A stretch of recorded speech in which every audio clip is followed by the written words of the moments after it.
አሜሪካና ኢራን ወደ ስምምነት እየተቃረቡ ነው። ነገር ግን ይህ ዜና ለዋሽንግተን የድል ዜና ሲሆን ለኢየሩሳሌም ታላቅ የደወል ድምፅ ሆኖባታል።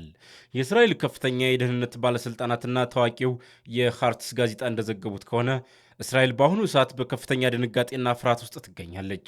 ፍርሃቷ ከምን የመነጨ ነው?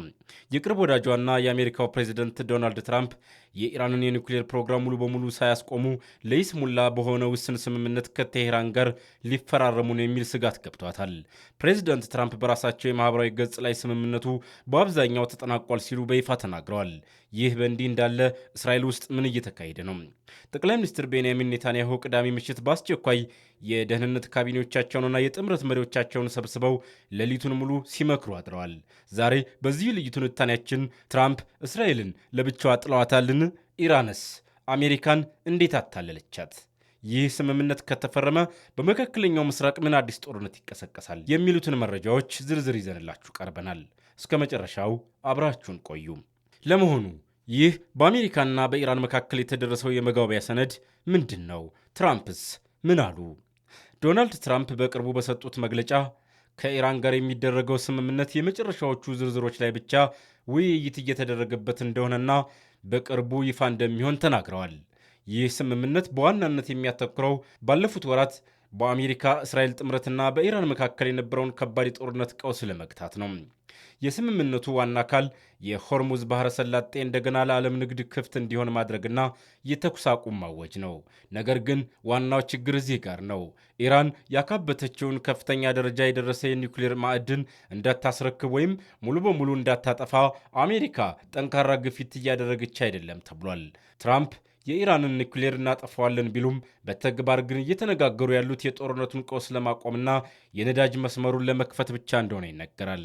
ኢራን የኢኮኖሚ ማዕቀብ እንዲነሳላትና የታገደባት በቢሊዮን የሚቆጠር ዶላር እንዲለቀቅላት ትፈልጋለች። ትራምፕ ደግሞ በበኩላቸው በዓለም ላይ የነዳጅ ዋጋ እንዳይንርና የአሜሪካ ወታደሮች ከቀውስ እንዲወጡ ይፈልጋሉ።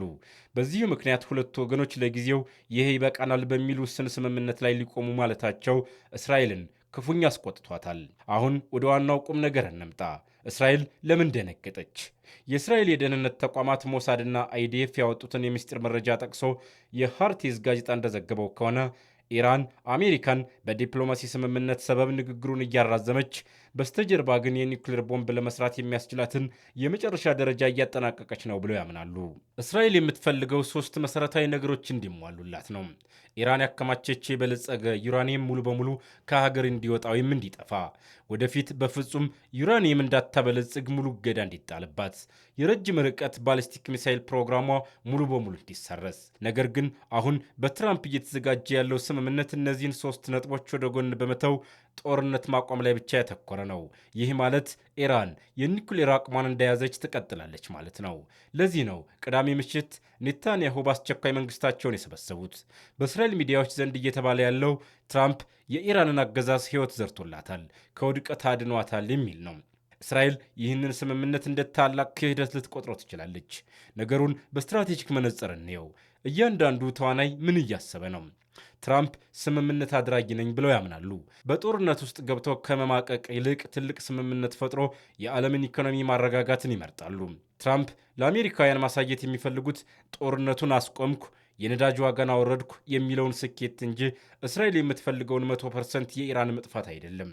የኢራኑ ፕሬዝደንት መሱድ ፔዜሽኪያንና የሀገሪቱ ከፍተኛ ምክር ቤት በአሁኑ ሰዓት ብልጥ ጨዋታ እየተጫወቱ ነው። ማዕቀቡ ተነስቶላቸው የታገደው ቢሊዮን ዶላር ከተለቀቀላቸው ኢኮኖሚያቸውን አጠናክረው በሊባኖስና በየመን ያሉትን እንደ ሄዝቦላህ ያሉ ታጣቂዎቻቸውን በከፍተኛ ሁኔታ እንደገና ያስታጥቃሉ። እስራኤል በአሁኑ ሰዓት ከፍተኛ ስጋት ላይ ነች። አሜሪካ ከኢራን ጋር ከተስማማች እስራኤል በሊባኖስና በኢራን ላይ የምታደርገው ወታደራዊ እርምጃ በአሜሪካ ተጽዕኖ ሊገደብባት ይችላል። ይህ ደግሞ ለሕልውናዋ አስጊ ነው። ዓለም በአሁኑ ሰዓት በአዲስ የታሪክ ምዕራፍ ላይ ትገኛለች። የትራምፕና የኢራን ስምምነት በሚቀጥሉት ቀናት ይፋ ከሆነ የመካከለኛው ምስራቅ የፖለቲካ ካርታ ሙሉ በሙሉ ይቀየራል። እስራኤል ግን ዝም ብላ የምትመለከት አይመስልም። ብዙ ተንታኞች እንደሚሉት እስራኤል ይፋዊውን የአሜሪካ ስምምነት ውድቅ በማድረግ የኢራንን የኒኩሌር ጣቢያዎች በራሷ ጥንካሬ ብቻ ድንገተኛ ጥቃት ልትሰነዝር የምትችልበት እድል በጣም ሰፊ ነው። ይህ ደግሞ ክልሉን ወደማይጠፋ የጦርነት እሳት ውስጥ ሊከተው ይችላል። እስራኤል ከተመሰረተችበት ጊዜ ጀምሮ የህልውና ዋስትና አድርጋ የምትቆጥረው አንድ መርህ አለ። የእስራኤልን ደህንነት ለመጠበቅ በሌላ ሀገር ቃል ኪዳን ላይ በፍጹም አለመደገፍ። ዶናልድ ትራምፕ ከኢራን ጋር ውስን ስምምነት ለማድረግ መቃረባቸው ለእስራኤል ትልቅ ቀይ መስመር ነው።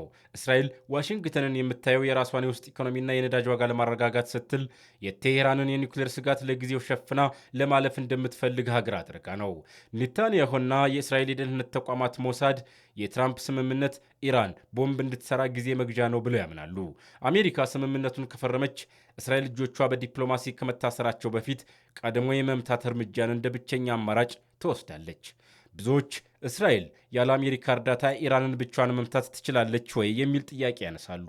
መልሱ አዎ ትችላለች፣ ነገር ግን እጅግ በጣም አደገኛና ከባድ ነው የሚል ነው። እስራኤል ይህንን ድንገተኛ ጥቃት ለመሰንዘር ለዓመታት ስትለማመድ ነበር። ስልቷም የሚከተሉትን ያጠቃልላል። የረጅም ርቀት የሳይበር ጥቃት። በመጀመሪያ የኢራንን አየር መከላከያ ዘዴዎች እንደ ሩሲያ ኤስ-300 እና ኤስ-400 ያሉ በሳይበር ጥቃት ሙሉ በሙሉ ማደንዘዝ። የኤፍ-35 ድብቅ ተዋጊ ጄቶች።